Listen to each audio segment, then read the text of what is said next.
Weekend's host, the man with the freakish vocal range and free first names, James Arnold Taylor. Well, hello! How are ya? Very polite. How are you? Man, let's hear it for the troopers one last time. Come on!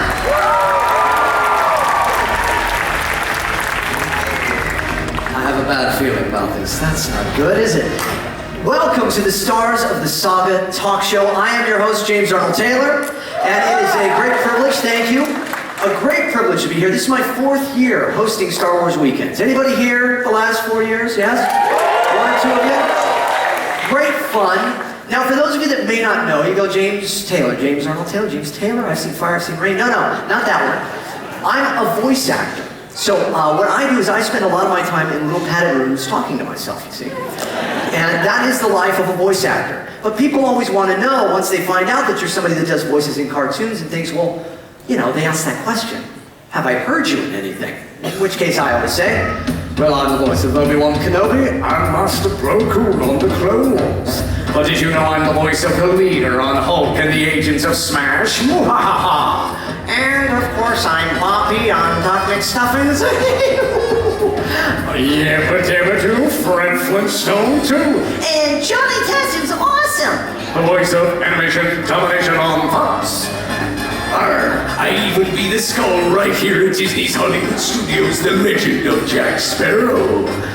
That's Captain Jack Sparrow who I play in video games, that's right? Ooh, and yeah, speaking of video games, I'm Ratchet from Ratchet & Clank, Tidus from Final Fantasy X, Lego Spider-Man, the Silver Surfer.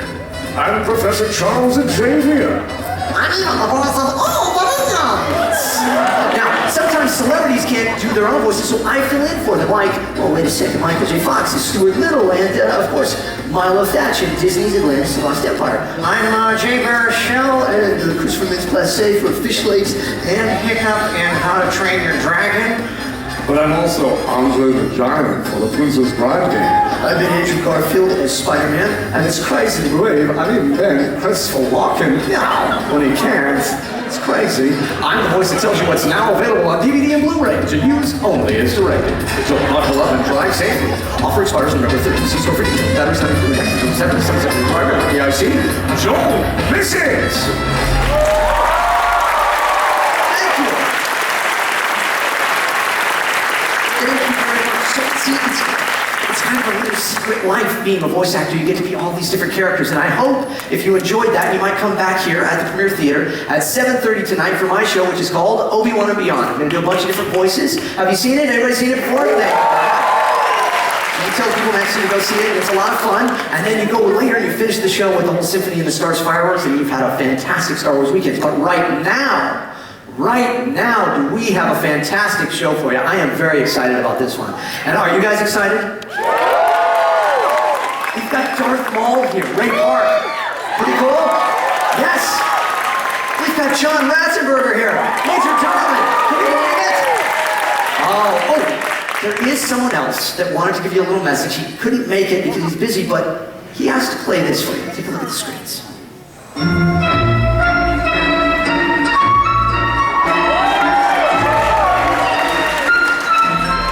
Hi, I'm JJ Abrams.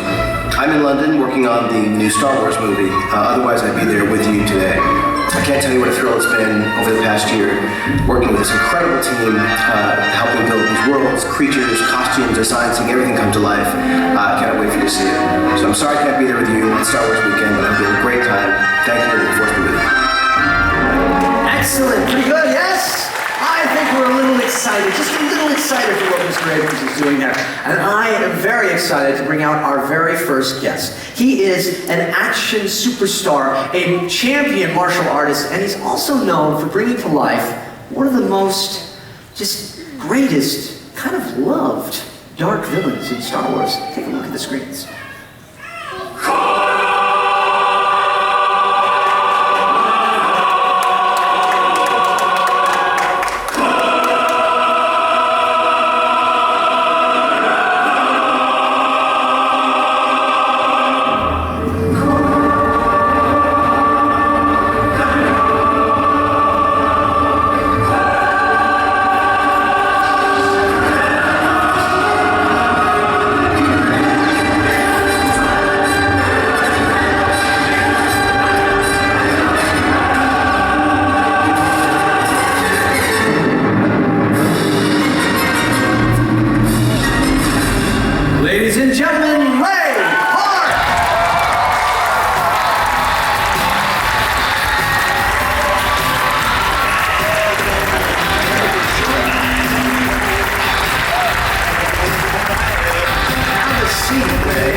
Wars weekends. We were talking this morning.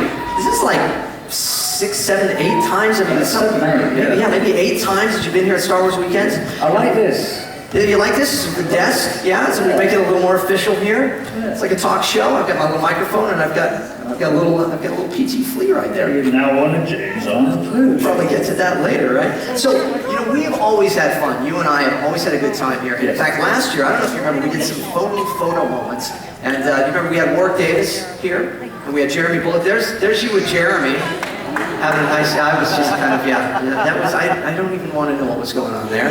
And then we have the one where Warwick was, look at that, that's pretty good. We're doing a little Vadering. So we always have a good time. And we're going to have a great time later today at 5:15, because you know what's happening at 5:15, don't you? That's right. I hope you do, because it's your show, Visit to the Mall. Anybody going to come see Visit to the Mall? Oh, you got to see it. In fact, there will be some folks that may even come up and help us out here on stage. If you're lucky enough, you'll get a fantastic show, a great time. And it's such a great career that you have, because you've played these really interesting characters, some really dark characters and some really cool characters that aren't as dark but always action-packed. I mean, we've got Toad from the X-Men, right? Good-looking fella. Yeah. Nice teeth. Nice teeth. Yeah. And Heroes. I loved in Heroes. That was a great one. Yeah.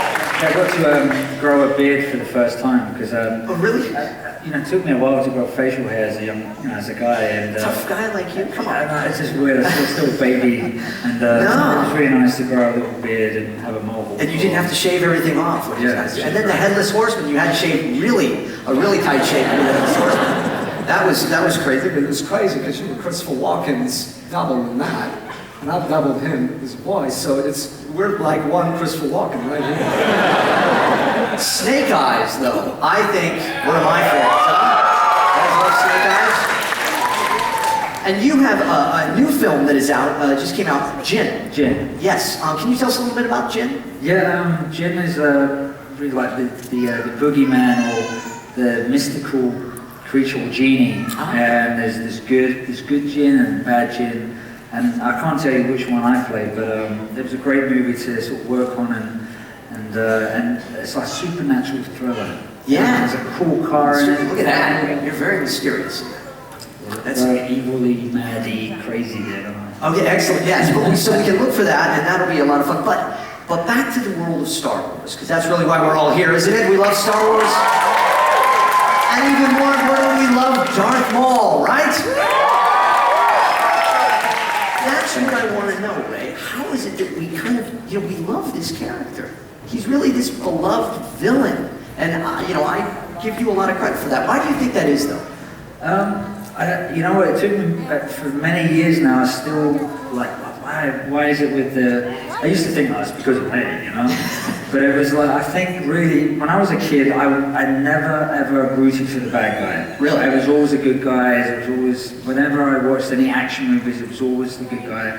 And Vader was the first guy to scare me in a movie as a kid. And I think with Darth Maul, it's because the way he looks, it's mysterious, and the double-bladed lightsaber, and the action. I think his moves had something to do with it, though, too, right? The moves for Darth Maul, that was really fantastic. And I want to take you back away here, Ray. And we got to take a look at the screens here. We're going to see you getting into character. Look at the screens here. I said I wanted a faster version of what the other movies were, more energetic versions. And that's basically what he gave me. And I think the key to it was we had a good villain who was a great fighter. I always wanted to fly when I was a kid. I wanted to be like the guys in the movies. That's how I started my martial arts. I found Darth Maul and being played by a guy called Ray Park. And he's very good in like kendo and martial arts, and he's a brilliant gymnast. I mean, he's better than I am. We actually cast a villain who was a sword fighter. When you have one of the characters who actually knows what he's doing and is really an expert at it, it definitely ups the ante for all the other actors to do their thing as well as they can. And I think it makes a big difference on the screen. we could see immediately he had the look, he had all the physical skill, he was incredibly disciplined, and the amount of work that this guy did was phenomenal. I mean, he put everything. He spent, 20 hours at the studio every day. The hatred that comes out of his eyes, there's no question that he is the serious bad guy. The makeup, which was beautifully done, instantly shows you someone who is a real menace, evil incarnate. The look of Darth Maul, the Sith Lord, I think it's cool. I think the makeup and the horns and the lenses and the teeth, you just can't help being naughty, just help being that character. I think we all have a bit of a dark side in us, and so I just try and bring that out in myself when I play the character. Fantastic stuff.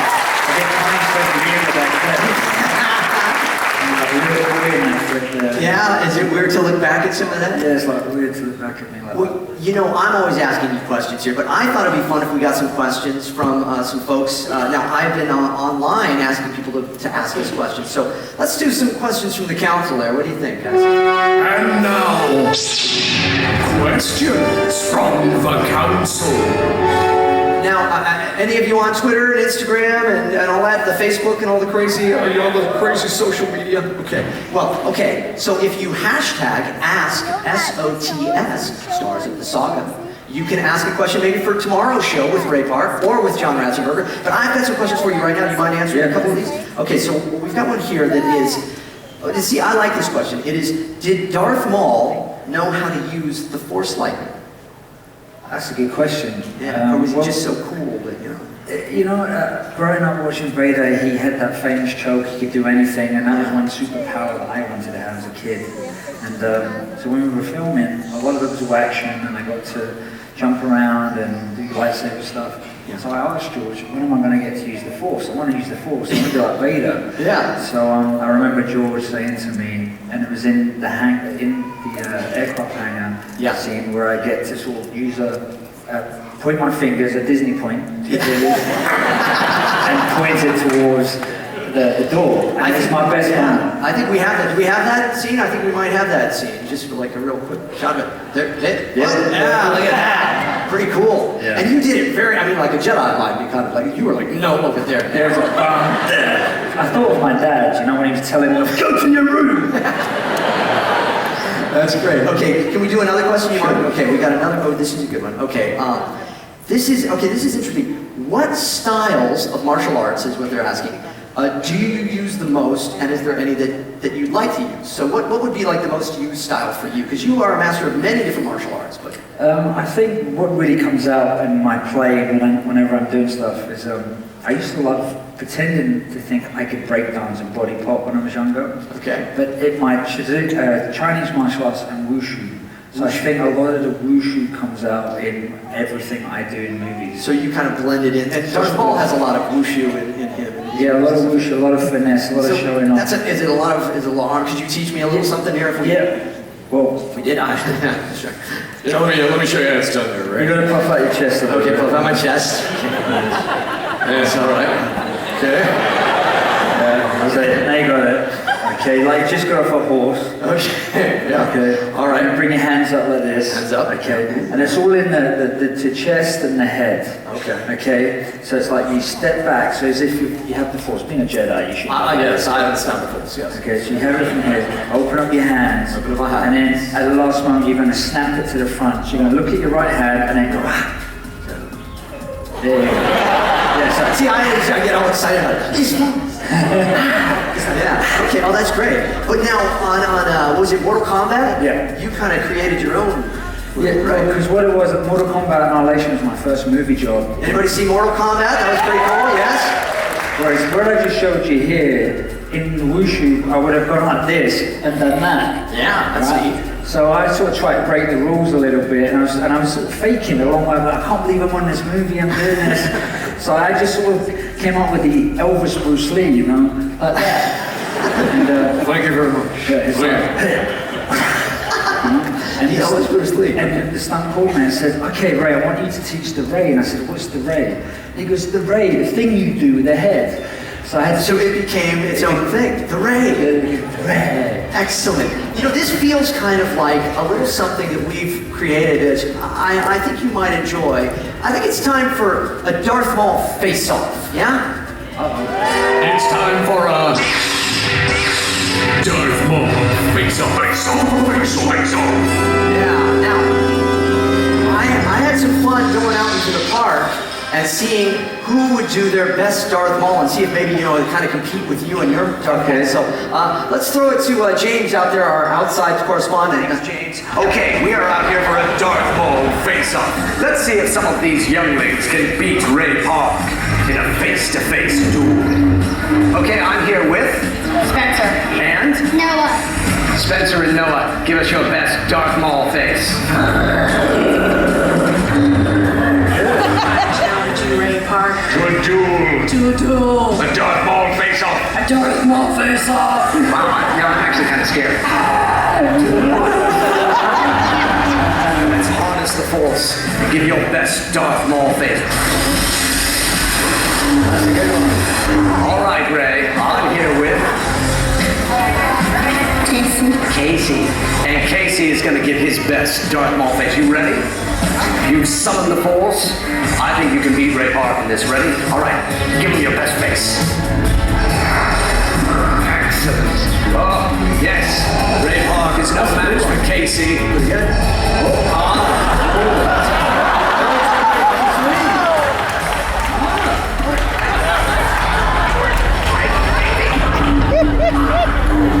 Well, the Force is certainly strong out here, leaning towards the dark side with these younglings, but I think that wraps it up for now. Oh, hey, James, you were fantastic. I really enjoyed watching things. You're not so bad yourself, James. Oh, come on.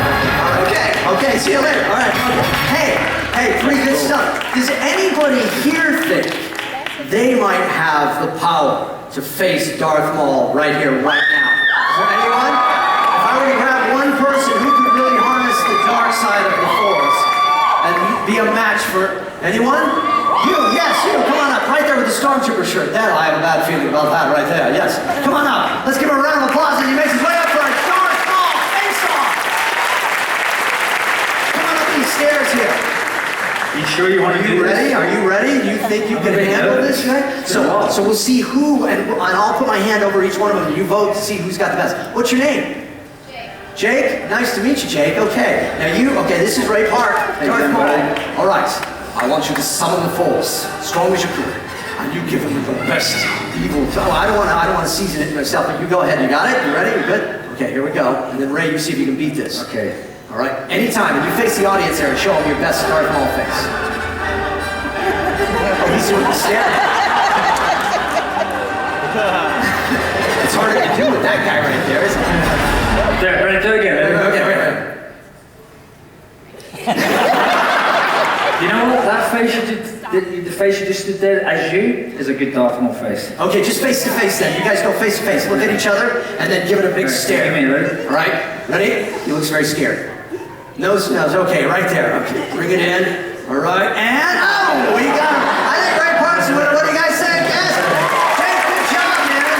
Thank you so much. Thanks, buddy. Ooh, of course it's strong with you. Okay, so we're going to do this throughout the week and we'll see, because you're with us for 2 weeks. So I have to practice. You have to practice and see if you can go every time, win every single time. So do you actually want me to do the whole... Oh, you got to get into it next time, yeah, okay. So like the one eyebrow sort of look? I liked it. I thought it was good. I've got, let's see, this is my favorite thing to do. Look at that. You know what? And then there's the little Darth Maul there. It's funny. It fell apart. You know, I'm getting a bit tired of this whole slice and half. Oh, how are you doing, Dolph? Oh, no, I'm so sorry about that. You know the ending to Phantom Menace, it's not really the ending it should be, you know? That's not the ending? No, really. I brought a clip with me, and this is what I think the ending should be. Hey guys, can you roll this clip through, please? I want to see this.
guest.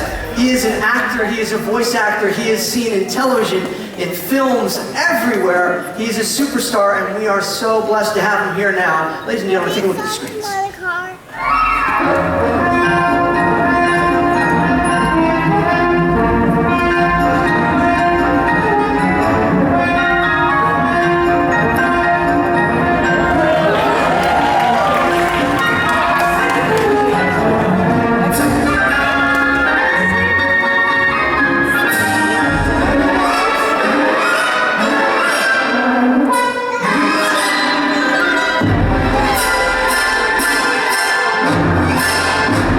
Ladies and gentlemen, John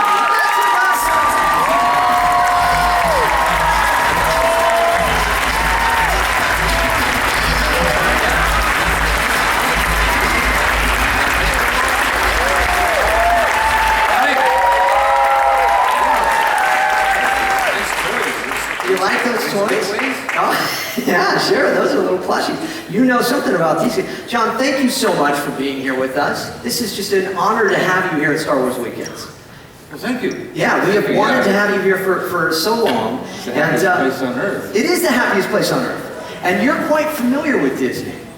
You've done some work with Disney in the past, just a little bit of work. Poquito.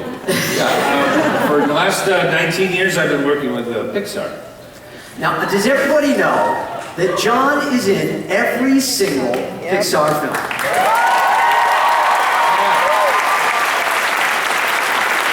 And people ask, you know, how did that happen? How do you work in every single Pixar movie? And I always say, I think it's a clerical error. I don't think they realize it, so don't anything.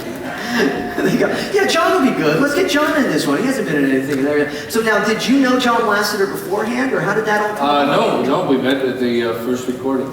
Really? 19 years ago. There they are. Doing this guy right here. Yeah, here we go. Yeah, he's a cute little Hey, pig. turn around. I'm trying to get my cork back in.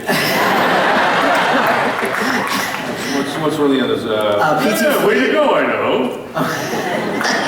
Now, I mean, there's so many characters. So P.T. Flea, who I love. P.T. Flea is a great Flaming Death. Flaming Death. And the Abominable Snowman. Welcome to the Himalayas. And I thought one of the most really creative ways of using your voice in Finding Nemo, the fish school. You were in an entire school of fish. Yes, giving directions and advice. And the Underminer in The Incredibles, Mac. Now, Mac was named after the type of truck that your father drove? Correct. Yeah, it was a different type of truck. And then John Lasseter asked what type of truck my father drove, because we'd known each other long enough to get into each other's childhood lives. And I said it was a Mac, and so he had to change to a Mac truck. Wow, that's pretty cool. That's fun. And was that a fun one to do? That was a fun one to do. You did both of those films. Yeah. And so many other characters in these fantastic Pixar films, and the storylines. I always hear you talk about. They're fantastic storylines in these films too. Is that why you also continue to love to do them? Well, it's first of all, to be able to make a living at this profession. I mean, if they called for me to trim their hedges, I would go. Yeah. And, because it's like being a workman, a carpenter, or you've got a lot of tools in the bag. So when they say, come on, do a voiceover, or do stage, or film, or TV, you should be ready to do all of those. Yeah. Well, and you were, and in fact, you were a carpenter at one point, right? I was. Yes. And did you help build the Woodstock stage? See that scar there? Yeah. Oh yeah, look Yes, at that. yeah. I see. This is like Jaws. You don't want to see a scar. Okay, no, yeah. Okay, so, but then we move on to something that I think some people might know. It's a little show called Cheers.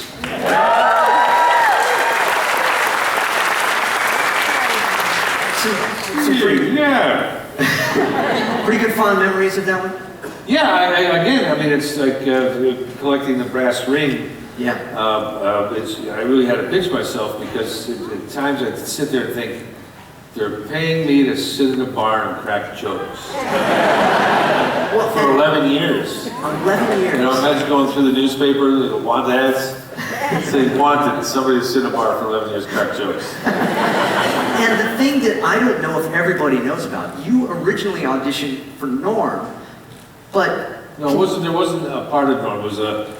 It was one of the people at the bar. Oh, was it? Okay. That part just disappeared. Okay. Yeah. And then, but you asked them, right? Didn't you ask them like? Oh, I failed the audition because I'm a horrible auditioner. And I was walking out the door, and I think my 8x10 was already in the wastebasket. And I just turned around and said, "Do you have a bar know-it-all?" And it was Glenn Charles who said, "What do you mean? What are you talking about?" I said, "Well, you know, the kind of guy who says, you know, microphones were originally, you know, considered icons of the Mayan temple." So I just made up things about whatever was in the room. Yeah. I think really what I was trying to do is get my dignity back. You know, it's kind of like it was all in shatters on the carpet. So it's effectively that's what I was doing. And so to leave, but 2 days later they called and they wanted to try that character out. So you really are responsible for Cliff Clavin. Oh, absolutely. Absolutely. And I think we are very grateful for that.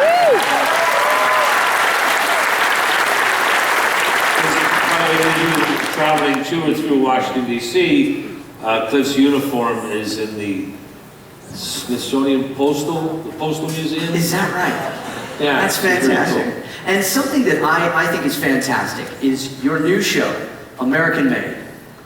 Yeah, well, we're hoping to get that back on the air because so many people have asked about it. Yeah. I used to do a show called Made in America for the Travel Channel. And I think people are just starting now to realize the importance of keeping things made here. Because that's what I always say, you know, manufacturing is to America what spinach is to Popeye. Yes. And that's what holds us together. We have a fantastic clip of it here. Let's take a look at the screens. Hi, I'm John Ratzenberger, and I love making things. You know, working with my hands, creating something out of nothing. That's how we've always done it here in America. You know, there are so many inspiring stories behind all the products that we use every day. This is what makes us the greatest country in the world. We make beer, we make bicycles, we make cars, we make trains, we make machines, we make the machines that make the machines, we make candy. When are you going to come out with a roast beef flavor? And that's why I've decided to make a new TV show called John Ratzenberger's American Made. Each week, I'll be taking you into the heart of those companies to meet the people behind them who every day roll up their sleeves and provide the backbone of this great land of ours.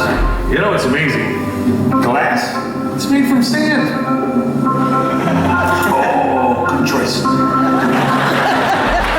And outside of being rewarded with some excellent TV entertainment, you'll receive some great American rewards, experiences, and memorable memorabilia.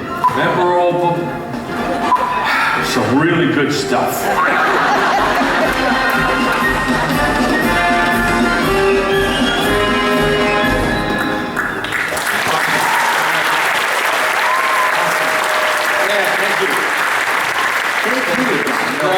I grew up around people who were always making things, you know, back when I was a kid, and so I think it's just a follow on from that.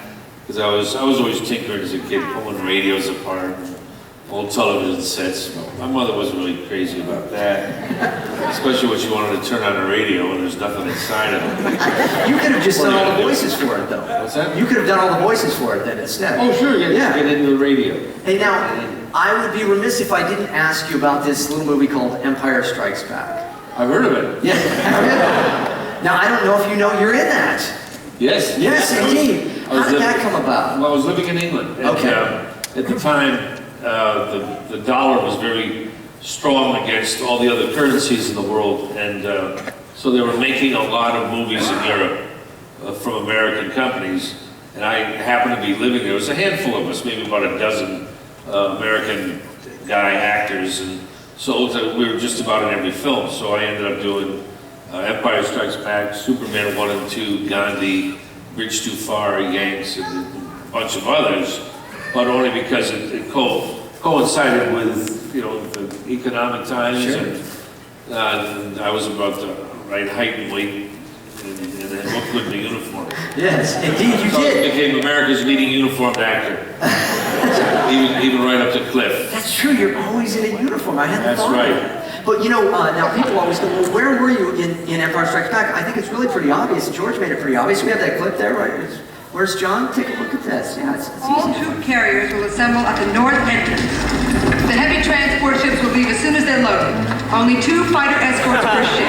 2 fighters against the Star Destroyer? The ion cannon will fire several shots to make sure that any enemy ships will be out of your flight path. When you've gotten past the energy shield, proceed directly to the rendezvous point. Understood? Yeah. Good luck. Hey, everybody to your station. Let's go. Sir, Commander Skywalker hasn't come in the south entrance. He might have forgotten to check in. Not likely. The speeder's ready. Not yet. We're having some trouble adapting them to the code. Let's go on Tauntaun. Sir, the temperature's dropping too rapidly. That's right, my friend's out in. Sir, all the patrols are in. Still no. Still no contact from Skywalker or Solo. Mistress Leia, R2 says he's been quite unable to pick up any signals, although he does admit that his own range is far too weak to abandon all of them. Your Highness, there's nothing more we can do tonight. The shielders must be closed. Oh, that's it? Yeah. Hang on. Wait a second. Now, can we rewind that one just there for a second? I want to hear something there. That's interesting. If we take a look at that. Your Highness, there's nothing more we can do tonight. The shielders must be closed. The shielders must be closed. It's very, that voice is it's very different. It's a different, big Yeah, British kind of. I had some French pastries before that. French, not so sensitive I am. And it was a shorter scene, but you know that there's actually a longer version of it. What's that? There's a longer version of that scene. I don't know if you've seen it. Probably been a long time since you've seen it. But do we have that? Can we go ahead and roll that one? Let's take a look at that. Sir, all the patrols are in. Still no. Would you put a sock in it? Can't you see the princess is worried sick over there? Ah, gee, she hurts. You better go over there and talk to her before that droid fills her head full of nonsense statistics she doesn't want to hear. Hey, your Highness. So it appears that Han and Luke are probably camping out tonight. Well, you know, while the evening low here in Hoth is about -60 Celsius, there are colder places on the planet where people survive. Where I hear the town of Edmonton gets a bit nippy at night. And there's even a little village in Russia called Mike Cone, where they have a record low of -90 Celsius. What's the body normally reaches hypothermia around 35 degrees, although there was a document at 13 degrees Celsius. So we'll get that one for you. You know, once Johnson here and I got stuck out in the cold and had split open our Tauntaun this evening for the night. It's not bad enough on the outside, huh? But then, you know, the next day we had quite a little Tauntaun feast. It kind of tastes like chicken. Dear.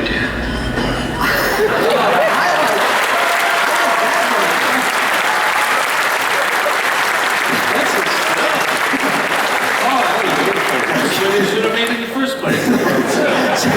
Sorry, I had some fun there doing your voice, but I hope you don't mind that. Do you get used to that? Everybody's always doing Cliff to you? Oh, all the time. All the time. Yeah, well, it's... I was in New York not too long ago, and a guy, we were running for a taxi cab together, and we kind of bumped into each other. He looked up and goes, "Oh my God, I was just imitating you in the computer room."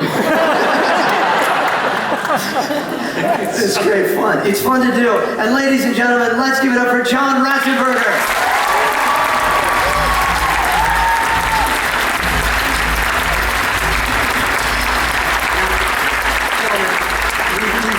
Time here, and though it is Star Wars Weekends, and I am the host of Star Wars Weekends, I don't have the power, the authority to really wrap the show up the way that it should be done here at Disney. So I thought if we brought out somebody that actually could do that, there's really only one that is a combination of Star Wars and Disney. Yes, it's JJ.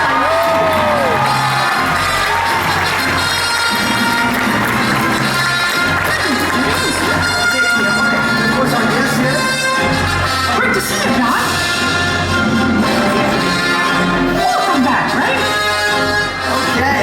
Jedi Mickey, pretty good. Now, Jedi Mickey is in his Star Wars nuts, so guys, I thought it only appropriate. Sorry, John, we didn't tell you about this, but we have to put on our Mickey nuts now. You see, we'll close the show properly. Mickey, you're set. You've got a pair of ears. Okay. That works out. Okay, guys. Oh, that's a nice. Yeah.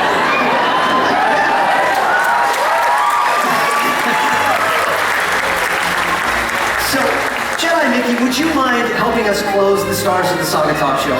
It would be my pleasure. Excellent. Okay, can we get a little music, Maestro, please? Now it's time to say goodbye.